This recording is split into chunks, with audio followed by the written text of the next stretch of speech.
Hello, America. Welcome. It's Erick Erickson here across the United States. The phone number, 877-973-7425. Should you wish to be on the program, would be delighted to have you. As always, if you text Erick, E-R-I-C-K, to 33777, we'd love to have you be on the program. We have begun sending some emails, just so you know, to those of you who have texted Army as well. If you text Army to 33777 and subscribe, I have been made aware Ben Shapiro and Michael Knowles are leaving talk radio. I've been a guest host of Ben's for some time and suspected this was coming, and a number of his radio affiliates are thinking of putting me on in his place. And so I've been sending emails to listeners in areas of those stations saying, yeah, if you want to call and tell them you listen. We will close this year with 100% growth in affiliates of this show. So great growth going forward. We got to begin, and I wasn't going to start it this way, but I actually think it's appropriate to start it this way. PolitiFact comes out with its lie of the year, and it has announced that its lie of the year is Donald Trump and J.D. Vance claiming Haitian immigrants in Springfield, Ohio, were eating people's pet dogs and cats. They say that's the lie of the year. You know what could have been the lie of the year? Could have been Joe Biden saying all year long he would never pardon Hunter Biden. But no, they decided the lie of the year was Donald Trump and J.D. Vance making that claim to highlight the absurdities of what was going on in Springfield, Ohio. It is an example of the media's bias in determining that that was a lie of the year. You know how I know that wasn't a damaging lie, despite the fact this is how they claim it in their tweet, quote, a lie marked a town and its residents in the name of campaign rage. It was absurd. It was consequential. Our lie of the year goes to Donald Trump and J.D. Vance for false claims that Haitian immigrants in Springfield, Ohio were eating pet dogs and cats. That's their lie of the year in Springfield, Ohio. Here's the thing, and this is how I know that the lie of the year is not as consequential as they think.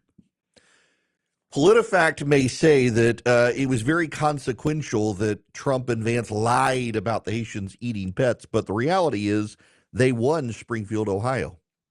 It's the first time a Republican candidate for office has won Springfield, Ohio in a very long time.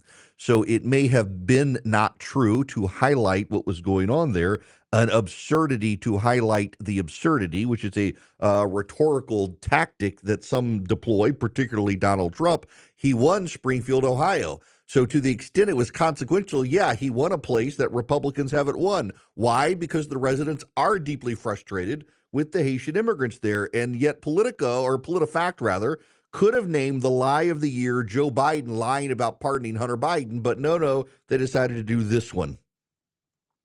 It is an ongoing game the media plays in how they stoke outrage and cover things, which is a perfect segue into Madison, Wisconsin. A 15-year-old girl in Madison, Wisconsin opened fire at a school, killing several, including herself, and injuring others. A second grader is the one who called 911. And Joe Biden, like Barack Obama before him, decided to leave no death unwasted, and last night demanded gun control yet again. What I find very notable about this is that Joe Biden did not come out for gun control after an assassin attempted to kill Donald Trump, and Joe Biden did not come out for gun control after an assassin killed United Health CEO Brian Thompson, but kill a few kids, and by God, the Democrats will never let the death of a child go to waste. Democrats seem to love dead children, either through abortion or gun violence, because they don't like to let crises go to waste. Yes, you heard me right. Democrats love it when kids die so they can use the crisis for their agenda. Barack Obama started it after Newtown, and he rushed out after Newtown and demanded gun control, took what could have been a day of mourning for the families and turned it into an immediately divisive event, trying to divide Americans and isolate and ostracize people who oppose gun control. Instead of allowing people to meditate on the tragedy, if anything, Barack Obama, after Newtown, made it impossible for people to have rational conversations about gun control because he immediately made it divisive, which is what Joe Biden has done. Anytime a kid dies in this country, the Democrats either rush to take credit for killing the kid in abortion or they rush to enact some policy that they say would prevent it from happening. How would you prevent this from happening? This is a tragedy. This 15-year-old girl took her parents' handgun. No one's asking for a ban on handguns. No Democrat has come out and said handguns should be banned. So she takes a handgun that belongs to her father and kills people at the local high school. Democrats, please tell me what law would stop this. A 15-year-old isn't allowed a gun in this country anyway. So you took something for which no law could prevent it except the one thing you're not willing to recommend because you know it would be an electoral killer for you, and use it and the memory of the dead kids to advance an agenda and divide people. It is a disgusting level of bottom feeding the Democrats enjoy. They either want to kill kids in abortion or they want to use dead kids to advance an agenda, and they don't have the guts to come out and tell you what they really want, which is a ban on handguns. They don't have the guts to come out and call for it. Joe Biden's not calling for a ban on handguns. It would be unconstitutional, and not a single one of the Democratic leadership in this country is willing to put forward an amendment to the American Constitution to ban guns. None of them are willing to do it. This is Chris Murphy, who went on Morning Joe. Chris Murphy, just the other day, did a video on social media about the killing of Brian Thompson, the healthcare CEO. And he did the whole killing is wrong, but we have to talk about why people would do this in this country. Let's listen to him. Police in Madison, Wisconsin are expected to give an update this afternoon on yesterday's deadly shooting at a private Christian school there. The shooter has been identified as a 15-year-old female student. A teacher and a student were shot and killed in a classroom during study hall. 6 other people were injured. Police say the shooter also died yesterday. Now that's Willie, guys. Let's fast forward to Chris Murphy. Following the school shooting massacre in Uvalde, Texas. It was the first significant piece of federal gun safety legislation in 30 years. The Senate, of course, began to push for those reforms back in 2012 after the Sandy Hook Elementary School shooting in Connecticut when he was a congressman representing that district. Senator, thanks for being with us. We noted earlier that the shooting yesterday in Madison took place 12 years after the Sandy Hook shooting. That terrible, terrible anniversary was on Saturday. Your thoughts here, the facts, the details change a bit. It's a young woman in this case. It's a handgun in this case, not an AR-style rifle. But if you look at the facts that we have right now, what more could be done here and can be done more broadly to stop these awful days?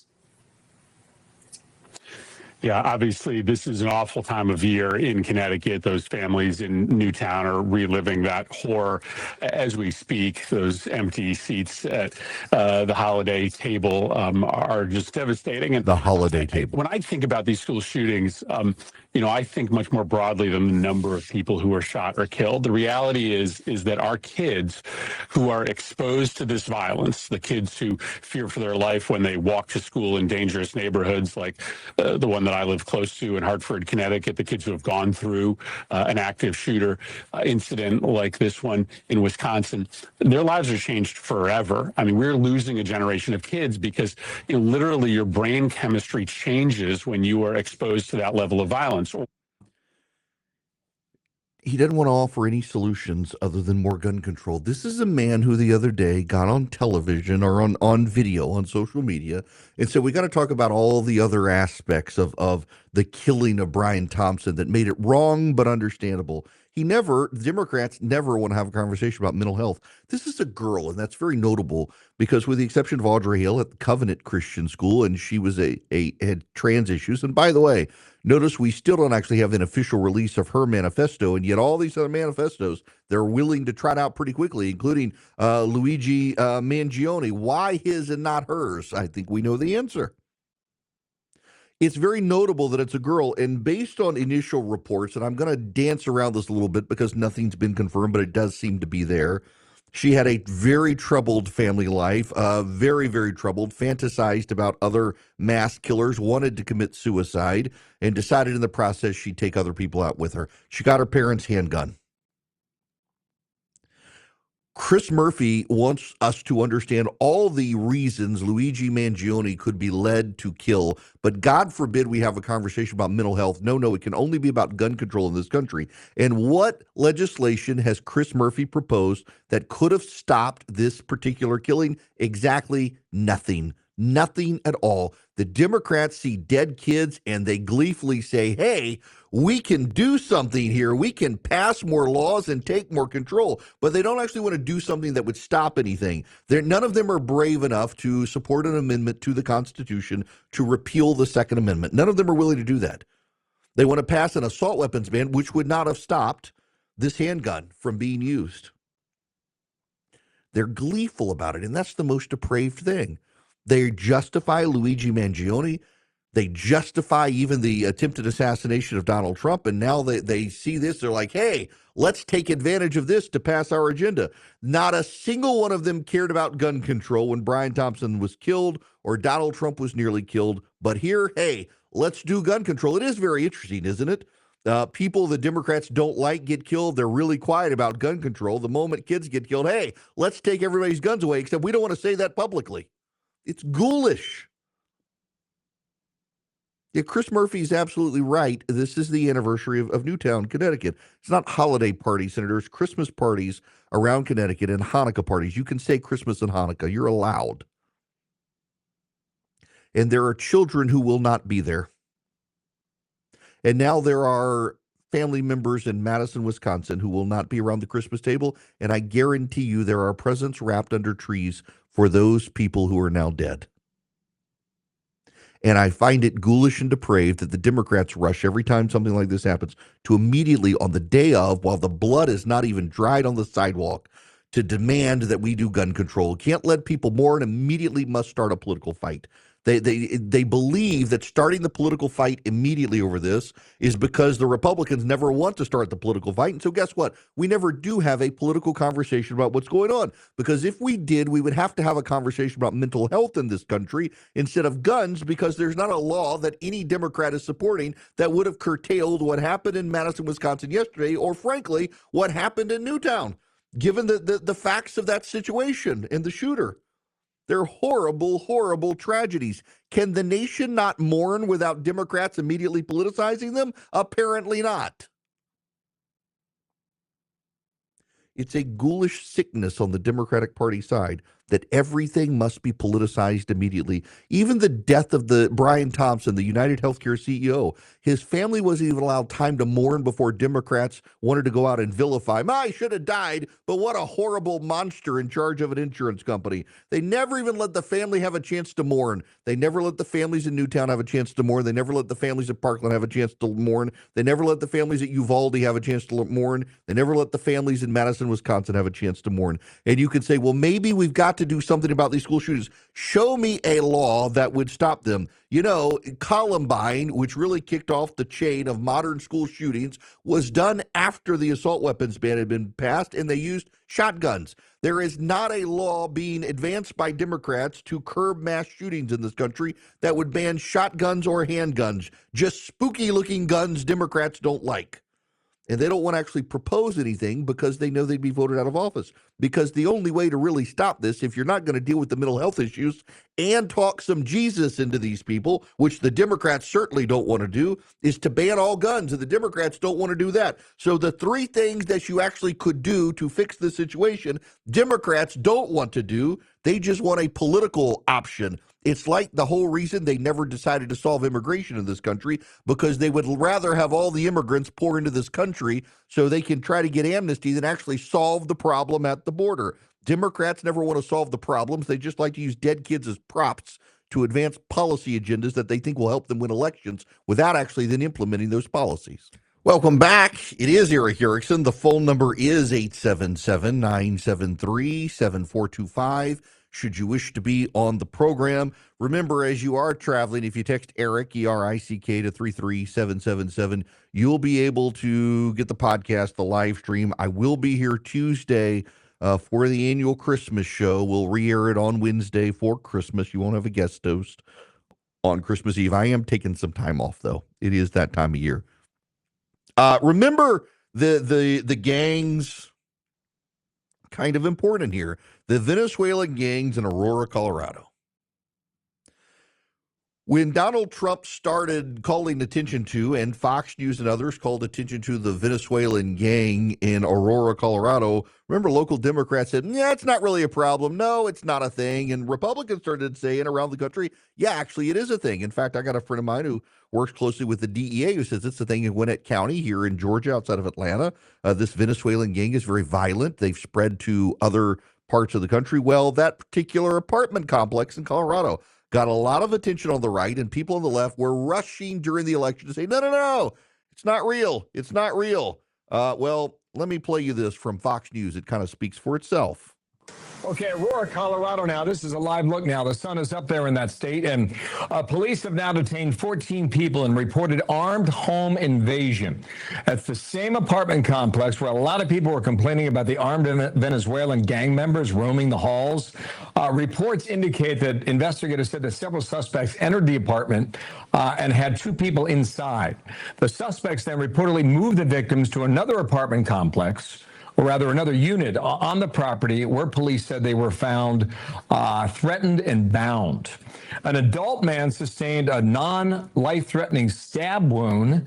At the moment, police say it's unclear if the suspects are connected to the Venezuelan gang Tren de Aragua, but we'll get a live report in Colorado 30 minutes away and bring you the latest. Spoiler alert, they were connected. After all the denials from all the people on the left and reporters in Colorado and government officials in Colorado before the election, no, it's not really a thing. Turns out it really is. It really is. Now, you know what else is their thing is Americans for Prosperity, and they'd love to have you on their side for this election, or for after the election, rebuilding America, helping advance the Trump agenda and common sense conservative reforms. All you got to do to play a part in it is to go to americansforprosperity.org/volunteer.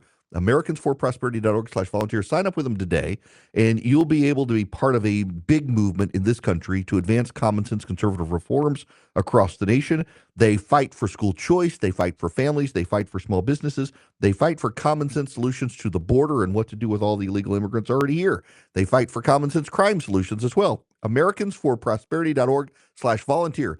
Go sign up with them today. You'll be the smartest person in your circle of friends. You'll be the most informed advocate for freedom among all the freedom fighters in your circle of friends. americansforprosperity.org/volunteer. Sign up with AFP today. Join me with this great organization as we fight nationally for freedom. Welcome back. It's Erick Erickson here. The phone number is 877-973-7425. Should you wish to be on the program, I would be delighted to have you with me. Just stand by. I got a lot of stuff I need to talk about, particularly right now. So if you will recall, someone leaked Donald Trump's tax records to, I think it was ProPublica, other media outlets, funneled through a left-wing group. Someone had direct access to Donald Trump's records. It turns out it was a man named Charles Littlejohn. The story got published in ProPublica and the New York Times in 2020 and 2021, containing data on returns from billionaires, including Jeff Bezos, Michael Bloomberg, and Donald Trump. The leaked returns were traced to Charles Littlejohn, who took a sweetheart deal with the IRS, by the way, guilty of disclosure of thousands of tax records without authorization, only 5 years in prison. That's it, just 5 years. And the media was able to run stories on Donald Trump, who apparently was a primary target, as well as others. So I got home yesterday from the office, had a letter from the IRS. It turns out that Charles Littlejohn stole my tax records too and leaked them to left-wing groups. It wasn't just Donald Trump and Jeff Bezos and Michael Bloomberg. It was little old me as well. My tax returns were clearly not enough to be salacious. Although when I started my website, the Resurgent, after I left Red State, a major conservative donor advanced the funds to be able to build the website and became a partner with me in my LLC. And I'm sure it was more to target him than me. The story never went anywhere, but then even as I've grown my radio show and stuff, this guy was leaking my tax returns to left-wing groups. And the media decided to play down the story and play down the significance of what actually happened. And this is why it's so significant, is that the IRS and the Department of Justice decided to go after this guy and only sentenced him to 5 years in prison. Charles Littlejohn is 38 years old, lives in Washington, D.C., worked as an outside contractor for an outside group. This is from the Department of Justice. According to court documents, Littlejohn, while working at the IRS as a government contractor, stole tax return information associated with high-ranking government officials. Littlejohn accessed tax returns associated with a public official A, that would be Donald Trump, on an IRS database after using broad search parameters designed to conceal the true purpose of his queries. He then uploaded the tax returns to a private website in order to avoid IRS protocols established to detect and prevent large downloads or uploads from IRS devices and systems. Littlejohn then saved the tax returns to multiple personal storage devices, including an iPod, before contacting news organization One. Between around August 2019 and October 2019, Littlejohn provided the news organization with the tax return information associated with the public official. Littlejohn subsequently stole additional tax return information related to the public official and provided it to the news organization. Beginning in September 2020, the news organization published a series of articles about the public official's tax returns using tax return information obtained from Littlejohn. In July and August of 2020, Littlejohn separately stole tax return information for thousands of the nation's wealthiest individuals. Littlejohn was again able to evade detection by uploading the tax return information to a private website. In November of 2020, Littlejohn disclosed this tax return information to news organization Two. The first one would be the New York Times, probably the second one ProPublica, which published nearly 50 articles using the stolen data. Littlejohn pleaded guilty. Littlejohn pled guilty, but he could have gone to jail for a much longer sentence. The IRS went easy on him. The IRS cut a deal. And that's probably something that needs to be noted. This is from Ruben A. Viona, who writes at Tax Notes. On May 1st of 2024, Charles Littlejohn began serving a 5-year prison sentence for unauthorized disclosure of tax information. As anyone follows the case would know, the public official was Donald Trump, and the news organization was the New York Times and ProPublica, which published tax return information for Elon Musk, Jeff Bezos, and Mark Zuckerberg, among others. Littlejohn performed a public service. A presidential tax return contains highly relevant information to the voting public. As for the super rich, information about how little tax they pay is even more important because it reveals the deep flaws of the income tax system. Under current law, disclosing tax returns is a crime, and he pled guilty. Under sentencing guidelines, his maximum sentence would be 10 years, but the District of Columbia judge sentenced him to 5 years, or 6 times the maximum sentence, on the grounds that others must be deterred from doing the same thing. However, what's so interesting here is this is someone who says essentially we need exposure of all of these things and we need documentation of all these things. But actually, you talk to a lot of people involved and a lot of tax attorneys involved. They're like, actually, he should have been sentenced to a whole lot longer than this. The left claims he was punished too harshly. The reality is you need maximum deterrence. And that maximum deterrence means Littlejohn should have been sentenced to a whole lot longer in prison. And by the way, charged with a whole lot more than he was charged. That's part of the problem here as well. It's just wild to me that I get this letter from the government yesterday informing me in 2024 that sometime between 2017 and 2021, my records were leaked. Why was I only notified now in 2024? And I'm not alone. Thousands of Americans had their information leaked. Thousands of Americans had their information leaked. The left weaponizes this stuff. Now, I say all this because I want to bring your attention to a conversation with Reid Hoffman. Reid Hoffman is the co-founder of LinkedIn, and Reid Hoffman is a major Democratic donor, major Kamala Harris supporter.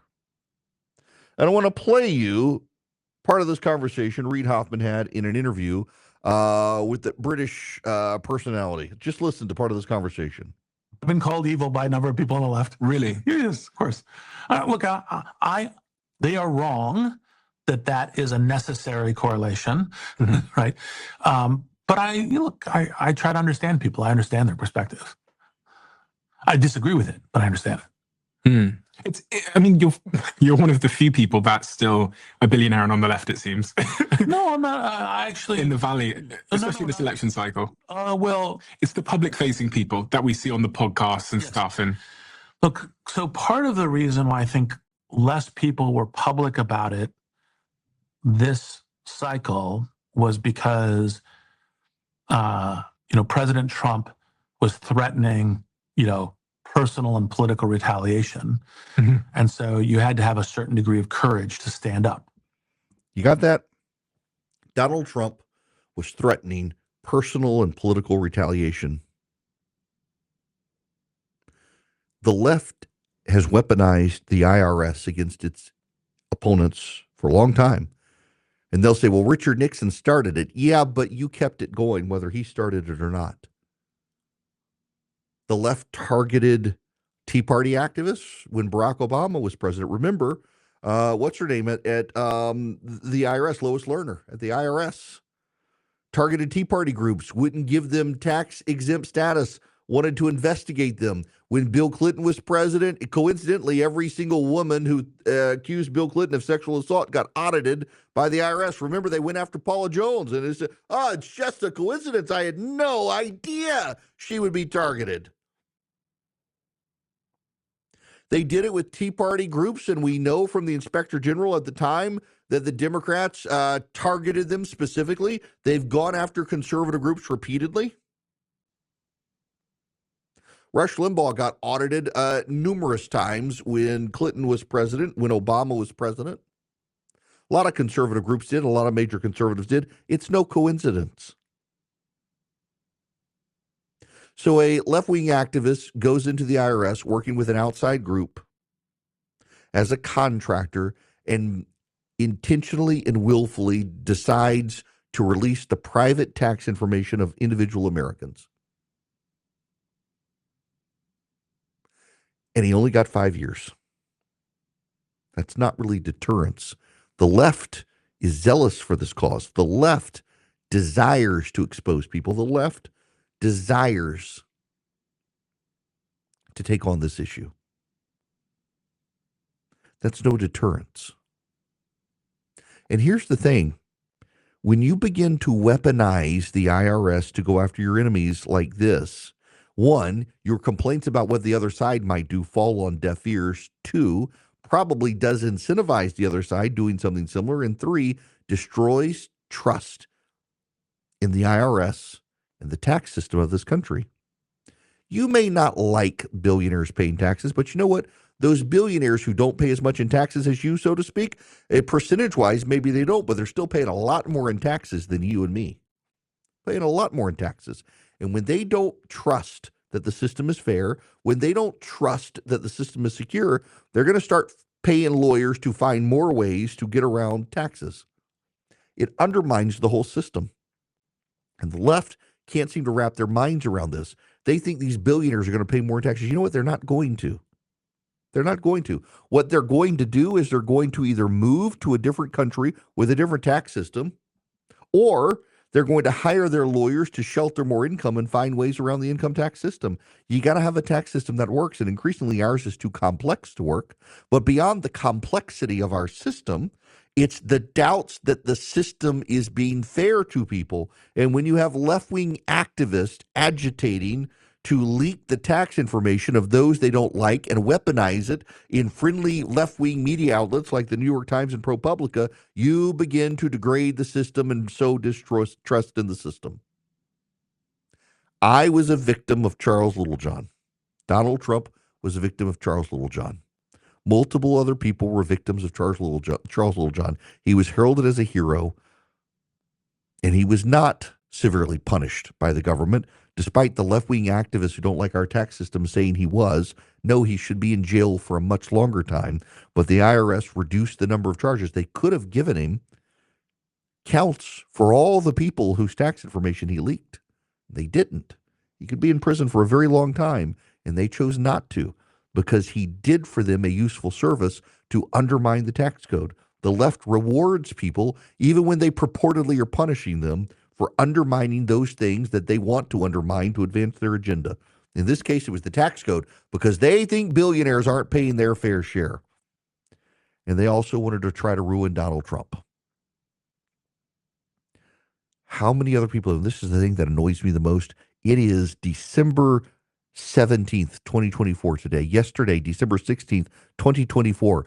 Only now am I finding out from the IRS that I was a victim of Charles Littlejohn. It's absurd it took them that long. Now, while all this is going on and you've got all sorts of distrust in government and with banks out there, Swiss America has been warning you about the secret war on cash put on by the same government that didn't want to tell me about my taxes being leaked. Swiss America has been the trusted leader in precious metals for 40 years. They've been warning people about the secret war on cash. If you're interested in safeguarding your hard-earned cash from this war on cash, you got to get their free report. They're rated A+ by the Better Business Bureau, and they can educate you on protecting your assets. Their report takes less than 15 minutes to read. It can save you on your retirement and finances. If you want a free copy of it, you call or text 800-289-2646. The all-out war on cash includes digital forms of currency. It is spreading. It is the government trying to monitor what you're spending, even using cash. So get the free report, completely free. Just mention my name, Erick, E-R-I-C-K, when you call or text 800-289-2646.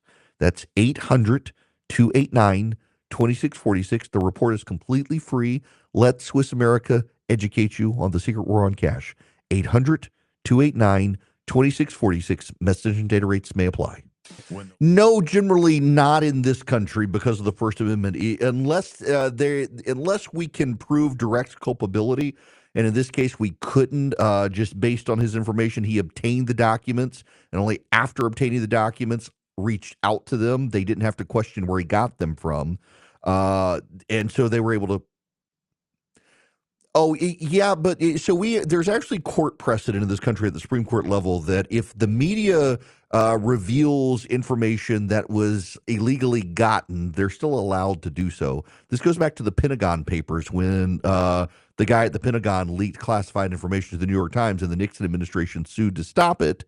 And the Supreme Court said you can't sue a newspaper. Now, there's some quibbling there because you can sue for damages after the fact if they do this, but public officials and rich people tend to not be able to do that because there's got to be a level of malice involved. They were just printing truthful information that may have been ill-gotten, but it wasn't ill-gotten by them. That's part of the problem, that one of the things Donald Trump wants changed in this country is the laws related to this, that the news media can be punished. And, in other Western countries that don't have a First Amendment, the news media could have been punished, but not in this country.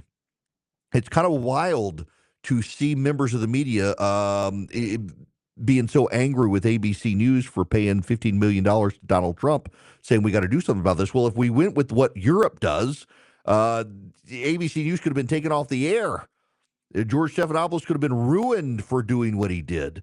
It's wild the media is not thinking about this. They're so emotional when it comes to Donald Trump. He has broken so much of the media, and they're just flat out emotional about what's actually going on. You know, the other thing the media has been emotional about is Javier Milei, the president of Argentina. They cannot understand how a free market libertarian with wild hair could get elected down there. They cannot understand his demand that government get out of the economy, that it would work. And turns out it has worked massively. Argentina is officially, according to the Financial Times, out of its recession. The economy is expected to grow 5%, which, given the massive decline, it'll only amount to about a 2 to 3% growth in the economy overall this year. But it's actually impressive, very impressive, what Milei has done in Argentina. When we come back, I actually want to tie that into something domestically.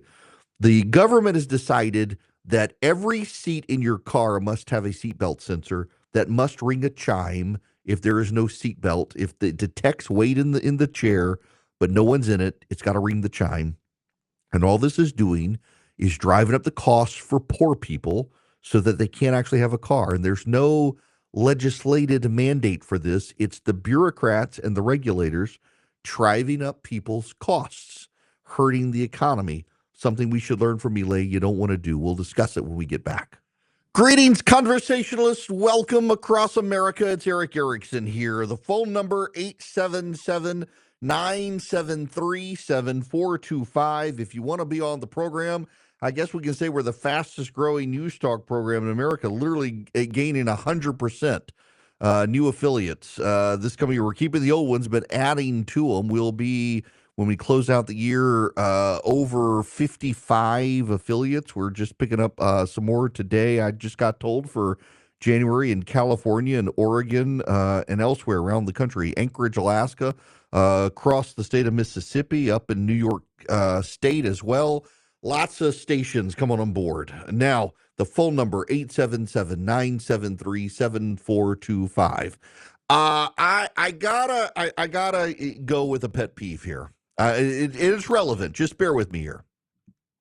Here's my pet peeve. Republicans in Georgia passed a law a number of years ago that has increased car accidents and deaths.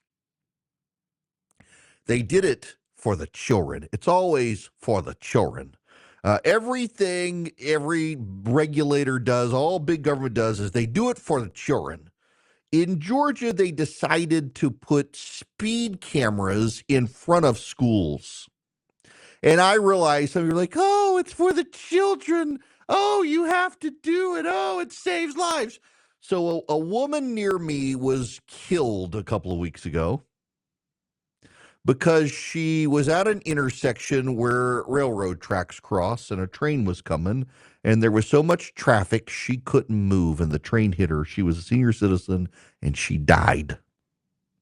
And the local newspaper says for some reason, traffic in that area is up 5-fold increase from a year before. I can tell you exactly, as someone who goes through that area, why traffic is up 5-fold. It's because they put in speed cameras at one of the local private schools where you can't even, the school has no sidewalk. Just so you understand this, this particular private school has no sidewalk in front of it. You can't actually see the buildings where the kids are in school. You see their soccer field and their baseball field. You don't see the school. You got to go on a side street down a road to get to the school.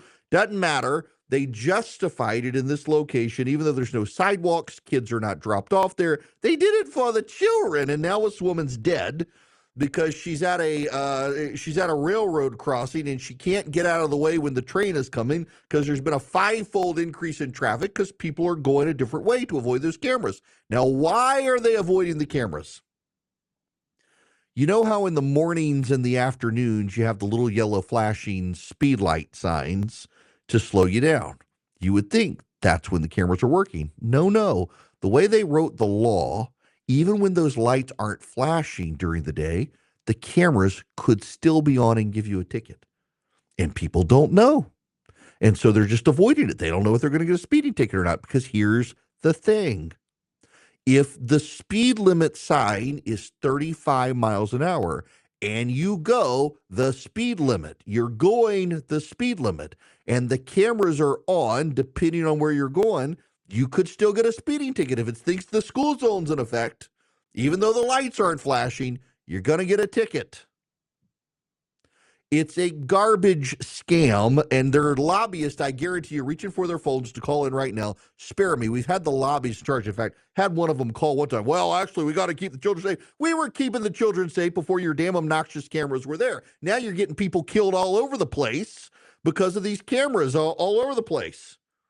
Nobody knows, so they're altering their traffic patterns because of the stupid cameras. By the way, for the record, I should say I've never gotten a ticket from one of these. I'm one of the people who altered my route, and I typically don't speed through a school zone anyway. But what's so wild about it is we're doing it for the children. You can't even see the school from the road, and there's no sidewalk where you're putting these cameras up. Well, the DOT did a study. Oh, my foot. I know how those studies operate. Now some woman's dead because of the increase in traffic. She couldn't get out of the way, but they did it for the children. What's one more senior citizen when we've saved a child who's never going to get hit at a school zone? And what's actually happening is if you talk privately to the politicians, every last one of them will concede. It actually has nothing to do with the children. That's just for the idiots out there. Like those of you right now who are saying it's for the children. You're actually one of the rubes that the politicians are laughing about. You've made it easy for them. They'll tell you privately, it's a revenue driver. They don't have to raise taxes now and get the voters mad at them. They just put up the speed cameras, and they raise revenue. All it's done is altered people's behaviors. Now, I start with my pet peeve here, and Republicans in Georgia should change the law. Literally, people are getting killed in car wrecks now because of your stupid speed cameras. You decided the former speaker's, I guess, relative was a lobbyist, and you sneaked it in the last minute of the legislative session when no one was looking several years ago. It was really scammy how they put it in as well. And the Republicans won't get away with it. They won't change it now because the lobbyists keep throwing cash at them to keep killing people in car wrecks who are trying to avoid speed light cameras that shouldn't be giving them tickets, but they are. And as an aside, I know multiple people who have gotten tickets on holidays. And you know what they have to do? They got to write a letter and say school wasn't in effect that day. Literally had this happen to a buddy of mine a couple of weeks ago. School was out of session because it was Thanksgiving week, and he got a ticket, and the school wasn't even in session. And the law says you're not supposed to get a ticket. And so he's got to write a letter to the company that gave him the ticket and say school wasn't in session that day. It's you put the burden on the taxpayers and the citizens so that you can scam them out of money. Yes, it makes my blood pressure boil. See, here's why I philosophically hate these cameras. It's because it allows the government to abdicate their personal law enforcement responsibility to a level of automation that you can't actually ensure doesn't do anything other than tax the poor. And ultimately, what all the good Republicans in the state did is they passed a law that authorizes taxing the poor because the rich person with time on their hands is smart enough to write the letter, but the poor person who works 3 part-time jobs to make ends meet and got the speeding ticket doesn't have time to write the same letter, and they're going to get stuck with the fine. You've taxed poor people. And when the Republicans have just been taken over by the working class, they should be the ones opposed to these automated cameras outside schools that don't even need them. Now, this gets me to the other issue. The regulators doing this, they're driving up costs to alter people's behavior. One of the things that President Milei discovered in Argentina as an economist to get rid of the recession they were in was to drive down regulatory costs and to get rid of regulations and to get rid of regulators. He would have gotten rid of the speed light cameras in Argentina because it's just a burden on people. Concurrent to him realizing you've got to reduce the number of regulations. Concurrent to that,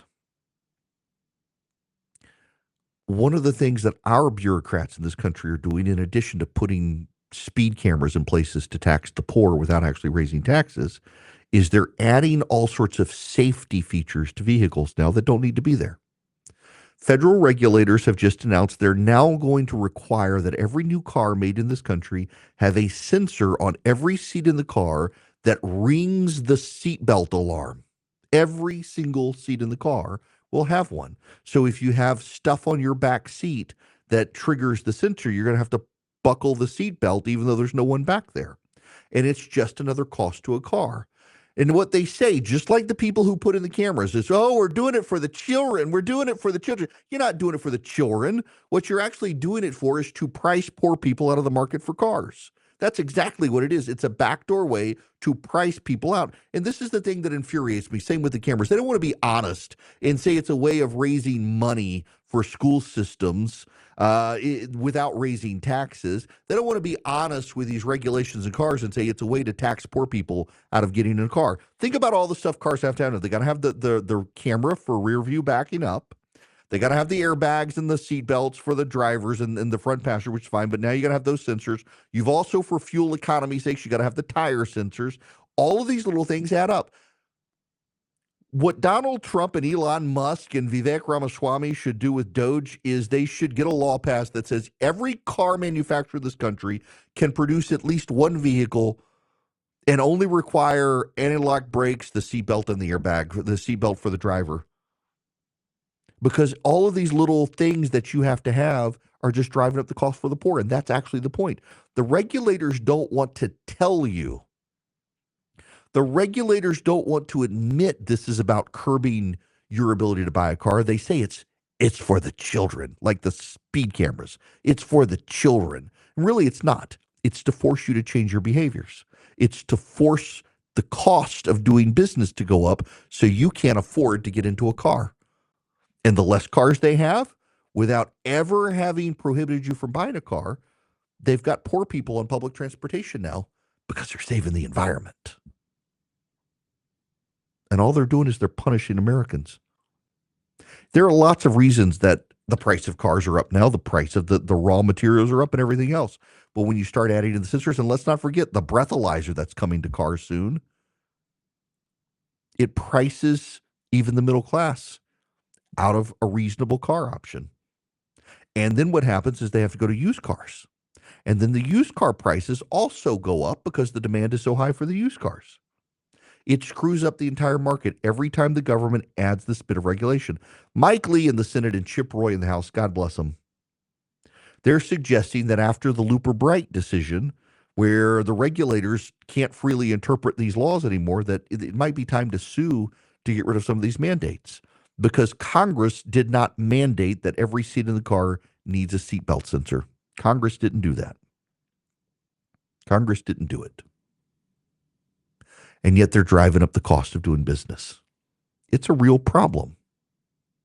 It's like the regulators and the bureaucrats and the Republicans in my state and the local school boards putting up these speed cameras. It was never about saving the children. That's just the talking point. No children have been saved by having these cameras, but people are being killed in car wrecks as the traffic patterns get altered for people to avoid accidentally getting a ticket when they're driving the speed limit, but the speed camera says actually you're supposed to be driving slower than the posted speed limit right now. It's a mess. Milei in Argentina has discovered that if you get rid of the regulations, the economy grows. Our Congress, led by Republicans coming up, needs to do a really good job of looking at the regulators and the regulations, particularly when it comes to the automotive industry in this country. They've driven up the price of a car, and they've forced poor people into doing public transportation. When in the past they could have had a car. Now they can't have the car. They got to go to public transportation. The public transportation doesn't serve them as well. They can't get themselves to work on time. They're dependent on a bus and a bus driver somewhere. The bus may or may not be late. And it impacts their ability to do their job. It's all part of government regulation. And time again, what that regulation is for is to drive up the costs of people doing business, to force them to curb their behaviors, overwhelmingly to save the environment. Overwhelmingly to save the environment. It has nothing to do with saving you. It has nothing to do with saving your life. It has everything to do with getting you out of your vehicle. It's a shame. It's a shame. Now, I got to say something here at the end. Gotten a couple of people talking about the lady who died at the crossing, saying it was her fault. It was her fault. You know, it was her fault. She was too close. That intersection, however, you're basically, when you're stopped at a stoplight, you're on the railroad crossing. She couldn't back up because there was so much traffic behind her. Yep, she shouldn't have been on the railroad tracks. I think we can all acknowledge that. She played a direct role. It's a terrible tragedy. She was on this railroad crossing, but she couldn't get out of the way of the arm, and she couldn't back up because of all the traffic behind her to be able to get out of the way. And if you actually read the news stories about it, and not just the urban gossip about it, one of the major reasons is because the massive amount of traffic that's now on that road. The massive amount of traffic that's now on that road is directly linked to the school cameras at the school, where you can't even see the school, and there is no sidewalk, and there are no children that are ever walking there, but they said they did it for the children. And the result is a backup in traffic elsewhere, and this poor lady got on the railroad tracks, shouldn't have been on the railroad tracks, but then when the train started coming and the arm went down, she couldn't back up because of all the traffic behind her. Traffic that used to not exist at that time of day until they put up the speed light cameras. It's a shame. It's a tragedy. Yes, she played a role in it. But let's not also forget that the entire traffic pattern changed because Republicans allowed local school boards to do a backdoor tax on poor people, claiming it was for children, and it wasn't. It never was for children. It was always for more revenue without having to actually raise taxes and get blamed by the voters. Hello there. Welcome. It is Erick Erickson here. This is kind of funny. There is some breaking news happening now. The President of the United States has pressured the archivist of the United States, Dr. Colleen Shogan, the very first woman to hold the position, to publish the Equal Rights Amendment.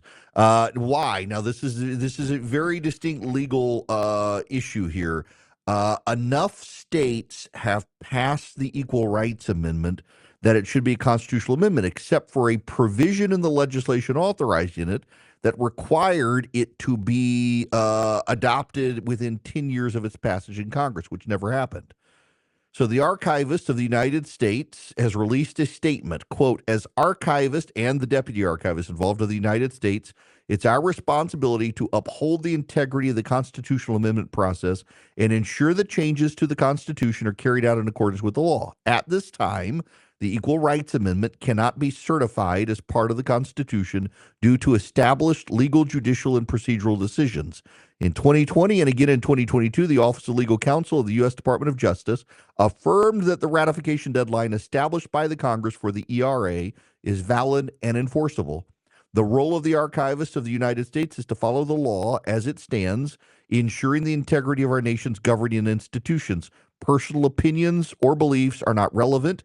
As the leaders of the National Archives, we support established legal precedents and decisions and continue to serve with transparency and integrity. That's from the National Archivist. Why?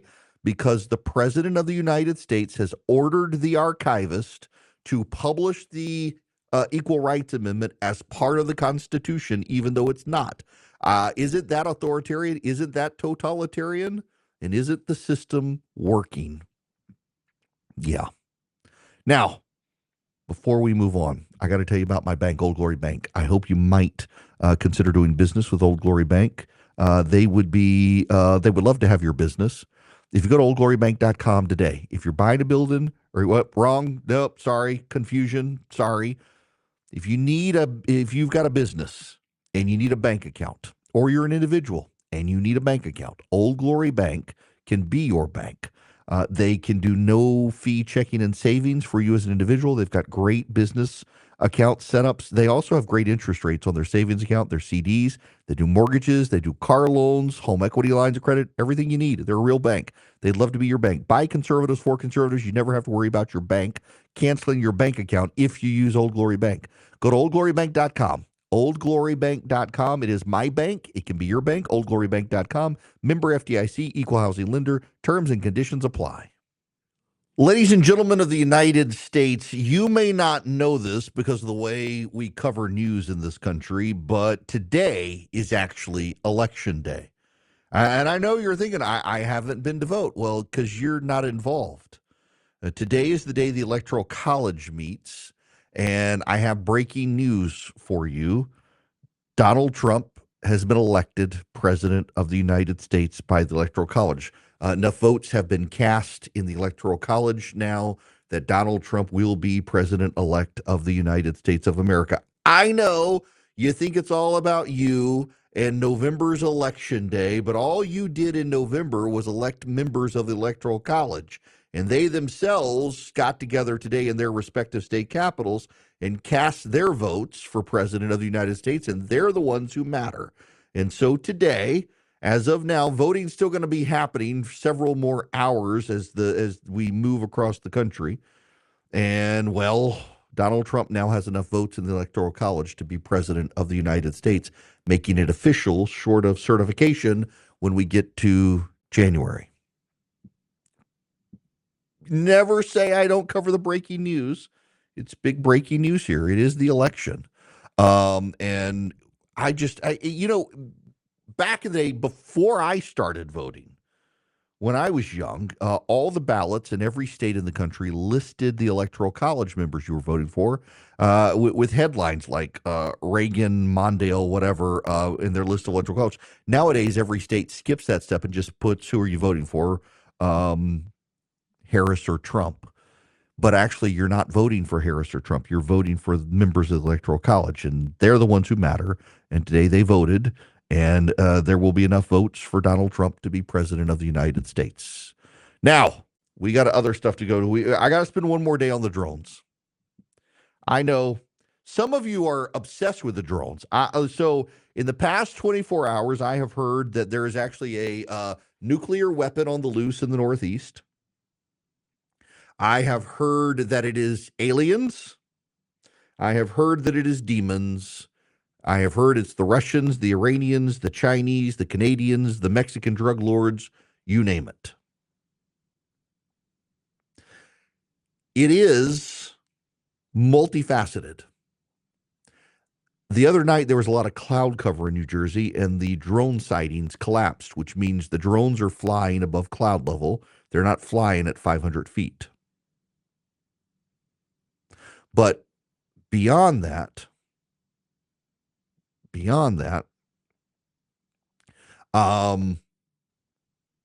there's another issue. And that issue is that in the state of New Jersey, a hospital has reported nuclear material missing. This is from Fox 5 New York. According to the Nuclear Regulatory Commission, radioactive material went missing on December 2nd. It was a shipment. The shipment arrived at its destination. The container was damaged and is empty. Mayor Melman was on Good Day New York from Bellevue, New Jersey. He doesn't know for sure that the drones are looking for radioactive material, but says that is likely what some of them are for. The United States Nuclear Regulatory Commission reported radioactive material lost in transit to Newfield, New Jersey on December 3rd. The material was approximately 0.267, what is MCI?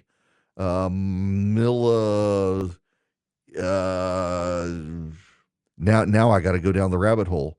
MCI measurement unit. It is a millicurie. Oh, okay. So it's nothing significant. 0.267 millicurie of activity was shipped for disposal, but did not arrive intact. The shipping container arrived at its destination damaged and empty.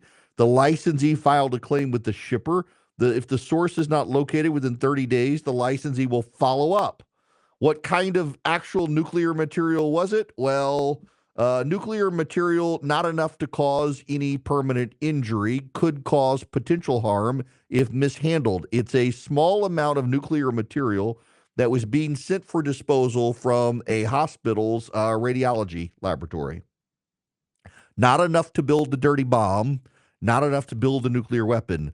It was enough for a hospital, and it's gone missing. But remember what I told you yesterday. There are nuclear detectors in New York City that are so sensitive that after someone's been to the hospital and gotten radiation treatment, they can trigger those things. So some of the drones do appear to be searching for radioactive material. They've been doing test runs on these sorts of drones for a while. This is a live exercise to find it. Now, the other drones that seem to be out there are from what I told you about yesterday. There's a big pilot program for a drone manufacturing facility in New Jersey, and they're flying the drones from New Jersey through Pennsylvania into Delaware. And they've gotten clearance and permission by the government to be able to do it. And they said last year in their press release that this, at the end of 2024, is when they were going to start. Into 2024. So here we are, the end of 2024. The press release said they'd be starting. So we got drones in the sky looking for some radioactive material. We got drones in the sky going place to place. And in Virginia, we do have the Chinese and Iranians. Here's the thing that sets them apart, and pay attention to this, please. The Chinese and the Iranian drones are running without lights on. They don't want you to see them. They don't want to be detected. They're not running with all of the lights on for flight patterns. Why would they? John Kirby was on CNN and had this exchange. Taking a big left turn here, and something else under your purview right now, John. I want to ask you more about this drone mystery that has continued. You say that currently these drones do not pose any sort of threat. The way I heard you say it is you assess their commercial, lawful drones, law enforcement drones, hobbyist drones is what people are seeing. Nothing anomalous, no criminal activity detected yet. The mayor of Montville, New Jersey, was just on with us, and he essentially says he does not believe that. Let me play this for you. If someone is making a really bad decision by not coming clean and say that these are our drones, we're doing some sort of an operation, nothing to see here, they are safe. And what the mayor's talking about is these are our drones. Is he saying these are government drones? He is not happy with the response that he's been essentially getting from you guys. What do you say? Well, I would repeat what we've said yesterday and last night in a multiple agency statement, that we have taken a serious look at this. We have gone through 5,000 some odd sightings. We have added detection capabilities to the region. We've even sent up visual observers. And everything we're seeing to date, our assessment tells us that these are commercial drones, hobbyist drones, or law enforcement drones, all operating legally and lawfully. I mean, when people shoot video of that, Kate, I mean, you're seeing the lights on these things, the navigation lights. That's what's required if you're going to be flying in U.S. airspace at night, are navigation lights. So clearly they're being operated in a lawful and legal way, and we've seen nothing from their behavior, nothing that tells us there's a public safety threat or a national security threat. I do want to add one point, though. We still got about 100 leads that the FBI is following up on. And if we learn something that contradicts that, or something more, something additional, something more specific, my goodness, we're going to come public and we're going to talk about it. We have been trying to be as transparent with the American people as we can. But I think it's also important to remember that there are 1 million drones registered with the FAA, and thousands upon thousands fly in U.S. airspace legally every single day. He sounds annoyed. John Kirby sounds like he's had enough of the drone talk. He's ready to get out of the White House. He's like the only competent person in the administration. Sure, he's a political hatchet job guy for the left. People on the right don't like. He's the only competent guy in the White House, and he seems pretty annoyed. If you listen to the statements from Mayorkas and from Kirby over the last couple of days, whether you like them or not, they're all but saying people have overreacted. Yes, there are drones. Yes, there are government drones. But yes, a lot of them are private drones. And also, a whole lot of the sightings are aircraft, like planes and helicopters. People are beside themselves. People just get worked up about stuff. There is a history of social contagions in this country. Remember going back to what was it, the 15 and 1600s, the dancing social contagion in Europe, where people couldn't stop dancing until they fell over dead. You got people in a mass panic. And look, that's not to undermine the fact that, yes, there are drones. But one of the wildest things is on the social media frenzy these days, they're like, there's a stray nuke. Someone has a nuke. They're looking for a nuke. Okay, it does appear some of the drones, not all the drones, are looking for this biomedical waste that is radioactive. But just follow with me here. For those of you who are convinced there's a dirty bomb somewhere in the Northeast Corridor, the other day was the Army-Navy game. The President-elect and Vice President-elect of the United States were there. Leading members of Congress were there. Supreme Court justices were there. Members of the current president's cabinet were there. There is no way on God's earth the government would allow all of those people to be present in one location if they were worried about a dirty bomb somewhere on the eastern seaboard, let alone in the mid-Atlantic and north. They wouldn't do it. Some people just want to believe it. And here's, it's like, I got people who are really mad at me for being dismissive of the idea that Michelle Obama was going to be the Democratic nominee, because they listened to some podcast or they watched some show, and that person was absolutely convinced that it was going to be Michelle Obama. And I was like, it's not going to be Michelle Obama. Here's what I know. She doesn't like this. She doesn't want to be back in the White House. She didn't like it when she was there. She doesn't want to be president. She doesn't want to run for office. She don't want to do any of these things. But no. Some dude on some social media channel insisted you was going to be Michelle Obama. Therefore, I'm wrong. Same thing now. There's got to be a dirty bomb because some conspiracy theorist on the internet says so. And those of us who say there is no dirty bomb, we're wrong. And the proof is, well, of course, they put all those members of Congress there because they were hoping to explode the dirty bomb so Joe Biden and Kamala Harris could stay in office. Except the bomb didn't explode. So where is it? It's not there. I cannot take crazy off the internet. I'm sorry. It is wild to me, the wild conspiracy theories people want to believe. And then they tell you that you're some sort of a pawn for the one world government. No, you idiots who believe the wildest things are the pawn for the one world government, because nobody's going to believe you, even if you're right, because you're so insane. The fact of the matter is, China, Russia, and Iran would not respect our air corridors, let alone the light laws on drones, which all of these drones do. So it's not demons, and it's not aliens, and it's not our enemies. It's Americans, and a lot of them are airplanes and helicopters, and people would rather believe wild conspiracy theories than the truth, because the conspiracy theory is always more titillating, isn't it? It's always sexier to believe the conspiracy theory. We can make the very complex very simple, and we can make the very simple very complex with just a conspiracy theory. All we need are people to believe. The reality is, rarely is anything as sexy as you make it out to be, particularly when it comes to stuff like this. It's just people are panicked now. We have a social contagion. People are seeing things that are not there. People are seeing things they don't understand. And people are seeing things that they've got limited information on. It's the Dunning-Kruger effect. That is, the less you know about something, the more sure you are of what you know. The more you know about a topic, the less sure you are about anything related to that topic. A lot of people who don't know a whole lot are very convinced of what they've seen, and they won't be dissuaded from it. But again, many of these same people thought Michelle Obama was going to be president of the United States. And how did that go? Now speaking of going, to visioncomputers.com. Let them build you a computer. Call them at 404-COMPUTE. Tell them I sent you. You're going to save some money. Visioncomputers.com or 404-COMPUTE. You go to Vision Computers, they can build you a computer, they can save you money, and then you get their 5-star tech support. So if you ever have a question about your computer, you call this number. It's a special number. I can't give it to you on the phone, but I have it because I'm a Vision Computer customer. You call this number, 15 seconds or less, they answer the phone. They don't put you on hold.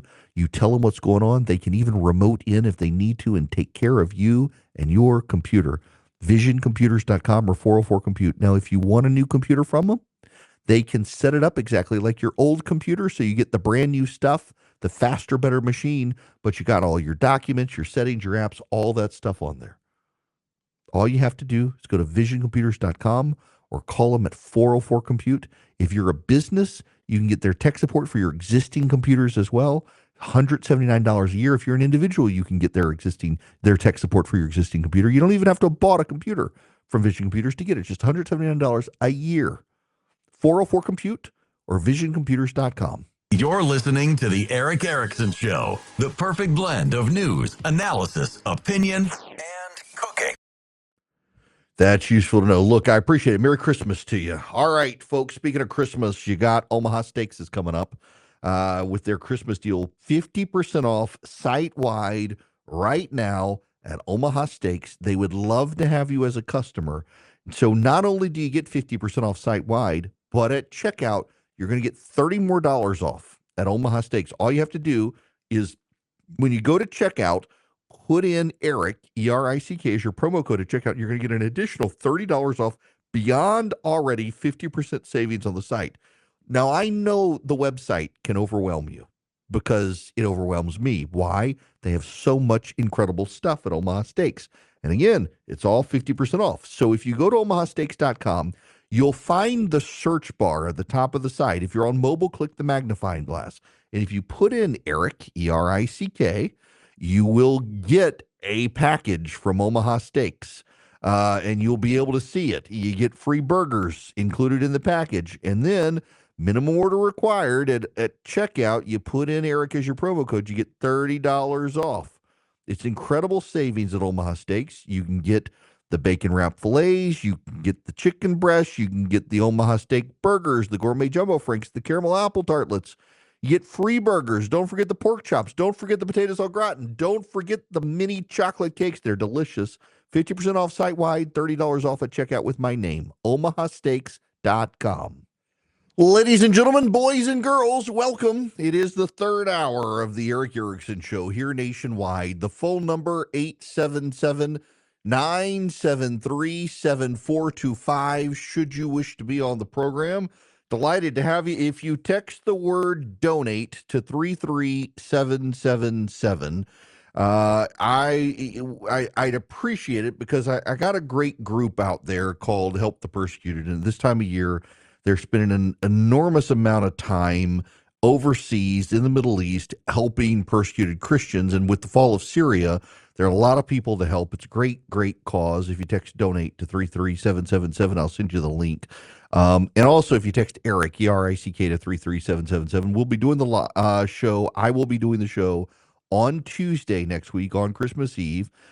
In most parts of the country, it'll re-air on Wednesday for Christmas.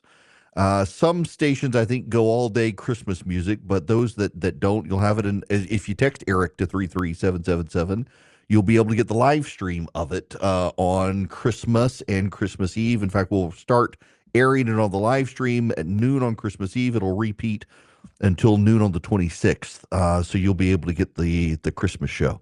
I gotta read you some headlines here. These are all from Andrew Friedman at Axios. He's one of their energy climate reporters. Here's headline: 2023-2024 climate change records defy scientific explanation. The year is closing out with more global temperature records that, in aggregate, largely defy what many climate scientists expected for 2024. Among the potential factors driving this year's as well as 2023's record warmth is the unsettling possibility that global warming is accelerating and the planet's climate behaving differently than expected. If so, the climate scenarios that form the basis for countries' decarbonization goals could be faulty, with higher warming levels and greater societal consequence likely to arrive sooner than expected. According to Copernicus data, that is the Copernicus Climate Change Service, November was the 16th out of the past 17 months during which global average surface temperatures exceeded the 1.5 degrees Celsius target relative to pre-industrial temperatures. Here's the next one. Again, Andrew Friedman at Axios. This one's from 6 hours ago. Warm winter days surge across Europe, North America, and Asia. Winters are rapidly warming across the northern hemisphere because of human emissions of greenhouse gases from burning fossil fuels, a new report shows. This is now being seen in many more days with temperatures above freezing. Many warm winter days mean fewer opportunities for winter recreation and can have knock-on effects on water supplies during the following warm season. Climate change has added at least an additional week of winter days with temperatures above freezing each year during the past decade in more than 1/3 of 123 countries analyzed. The analysis compares recent trends with what would be expected to occur in a world without increasing amounts of heat-trapping greenhouse gases. You know, one of the things that newspapers and news outlets are doing these days, like the Atlanta Journal-Constitution Atlanta, Georgia, where I am, the flagship paper has hired environmental activists paid for by environmental groups to hysterically cover climate change. So they're using nonprofits to hire climate reporters to hysterically cover climate so that everybody knows there's climate disaster coming. It's all a bunch of left-wing environmental groups paying these reporters salaries, and they disclose it at the bottom that this coverage was subsidized by, covered by, sponsored by left-wing activist group that we're not going to tell you is a left-wing activist group, but it's happening. It's what they do with the trans issue as well. They get a bunch of reporters in newspapers across this country and news outlets who come from left-wing interest groups who report on these left-wing issues from a left-wing perspective. And the news media gets to the left of everybody on this stuff. But the climate one is most hysterical. Now, I want to go back to the first one I read. And again, this is from Axios. This is from yesterday. New data from the NOAA, NASA, and the EU's Copernicus Climate Change Service show the planet had just had its second warmest November on record.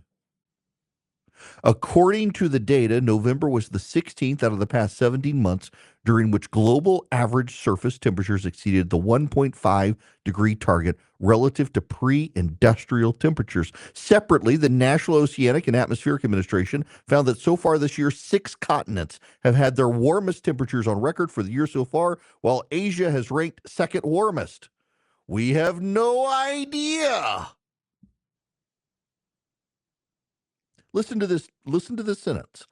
At the American Geophysical Union conference in Washington last week, top climate researchers discussed how to account for the steep, as yet incompletely explained warming spike seen during 2023 and 2024.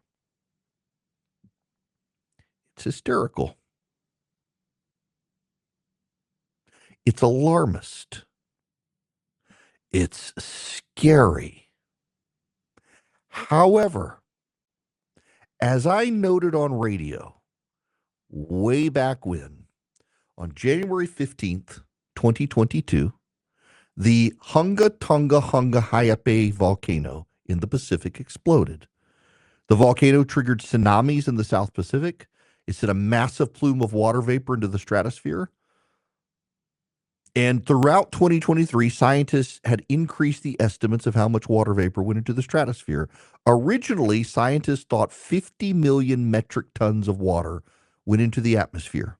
Now, they've revised it to 150 million metric tons, which equates to, get this, 40 trillion with the T gallons of water injected into the stratosphere. From January of 2022 to the summer of 2023, scientists produced papers warning that we were going to get hot on the planet and that global temperatures could exceed 1.5 degrees Celsius. Now, when I originally pointed that out, a left-wing reporter named Rachel Friesen, decided to fact-check me and say, there was no guarantee this would be the case, but I want to read you the headlines. I've done this before. Just bear with me. This is what NASA said on August 2nd, 2022.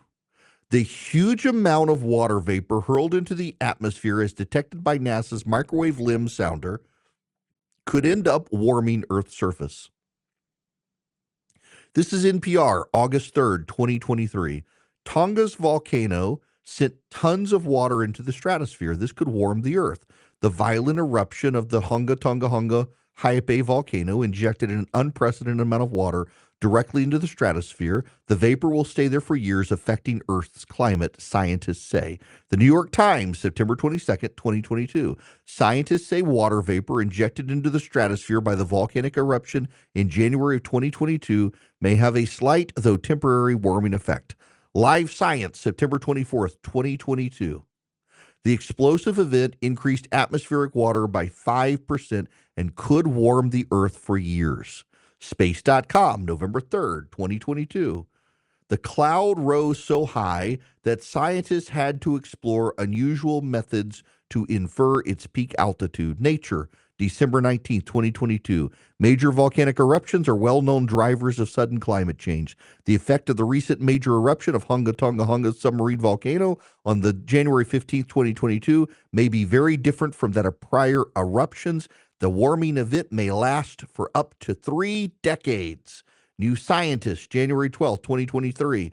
The massive eruption of a Tongan volcano in January 2022 has made it more likely we will exceed 1.5 degrees Celsius global warming within the next 5 years, but the effects should disappear by 2035. Carbon Brief, January 15th, 2023.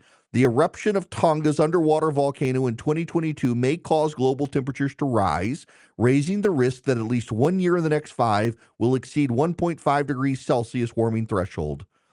Phys.org, January 25th, 2023. Models show the Tonga eruption increases the chance of global temperatures rising above 1.5 degrees Celsius. In a paper published in the journal Nature Climate Change, the group suggests the impact will be large enough to push global temperatures above the 1.5 degree limit targeted in the Paris Agreement in 2015. Here's Forbes from January 30th, 2023. Year-old Tonga eruption to keep global weather wild for years. The problem is the blast emitted 50 million metric tons of water into the atmosphere, an increase of 5%. In turn, that will mess with climate. And on they went. So let's get back to today's hysteria from Axios. The year is closing out with more global temperature records that in aggregate defy what climate scientists expected. Among the potential factors driving the year's record warmth is the unsettling possibility that global warming is accelerating and the planet's climate behaving differently than expected. If so, climate scenarios that form the basis for countries' decarbonization goals could be faulty. Notice there is no mention of the volcano. It was all over 2022 and 2023, and now suddenly we have no idea. We have no idea. You know what? Maybe we got things wrong, and maybe industrial nations need to cut back even more quickly. It's all fear scenario. Scientists predicted after this volcano put 150 million metric tons of water in the atmosphere.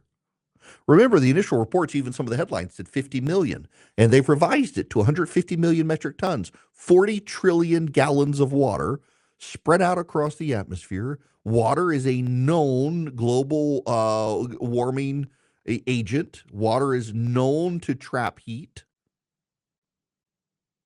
Global temperatures were widely predicted to go above 1.5 degrees Celsius because of this massive volcano spewing that much water into the atmosphere. And now the climate actors are like, we have no idea what's causing it. We may have to do more and get industrial countries to shut down quicker. Never let a crisis go to waste. Democrats, when kids are killed in a school shooting, immediately rush for gun control. Never mind that the proposals that they put forward would not have stopped it. When the world gets warm because of a volcano, the climate scientists do the same thing. Never let a crisis go to waste. They rush forward with ambitious goals to punish the West. Notice India, Brazil, Russia, India, China, none of them are going to follow this stuff. The BRIC countries, they're not going to follow it. China is not going to scale back. The United States right now produces less carbon emissions than we did in the year 2000.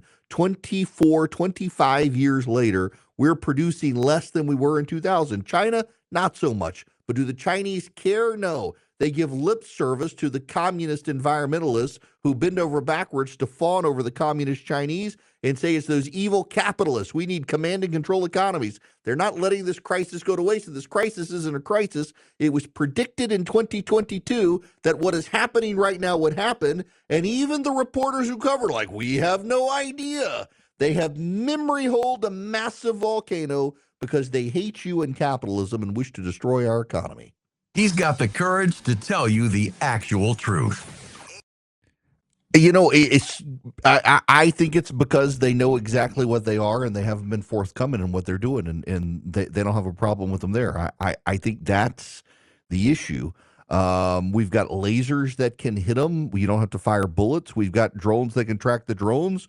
We've got ways to get these drones, and the government's not doing it, which suggests to me they aren't worried about it, don't have a problem with it, and know what they are. And now the FBI, by the way, literally as I'm sitting here talking, the FBI has just released a public reminder to not shoot at drones in New Jersey. They also are telling people don't shoot lasers at the drones because why? Again, people are confusing airplanes for drones. And you know, you get a red or a green laser in a pilot's eyes, it's going to mess up their eyes on landing. You don't want to do that. It creates a dangerous situation. So, so the FBI is telling people don't shoot them down and don't shoot lasers down. This is why, look, there's a panic spreading, if they're legitimate, and it sounds like they're legit and the government knows what they are, they should be forthcoming with people and say exactly what they are. They're private commercial drones testing government programs for the government, or they're people confused and seeing commercial or civilian aviation. And just be honest with people instead of dance around it. Well, you know, they're illegal drones. Illegal drones are allowed to fly. Well, tell us what they are. You seem to have an idea, Mr. Government, when you speak from Mayorkas or John Kirby or the FBI or anyone else. And where is Christopher Wray? He hadn't resigned yet. Get him out there talking to people. But nobody's doing it. It's getting to a level of hysteria, I'm afraid. And someone's going to wind up shooting a gun at a plane landing in New Jersey or New York if we're not careful, if the government could just come out. Now, I gotta move on to other stuff. When we come back, I'll take more of your phone calls, 877-973-7425 if you want to be a part of the program. As always, text Erick to 33777. When we come back, the lie of the year. The government of the United States has created lots of lies this year. But PolitiFact has decided the big lie of the year is Donald Trump talking about pets in Springfield, Ohio, as opposed to Joe Biden talking about not pardoning Hunter Biden, or the collective media lie that everything was fine with Joe Biden. We'll take your phone calls and more right here on the Erick Erickson Show.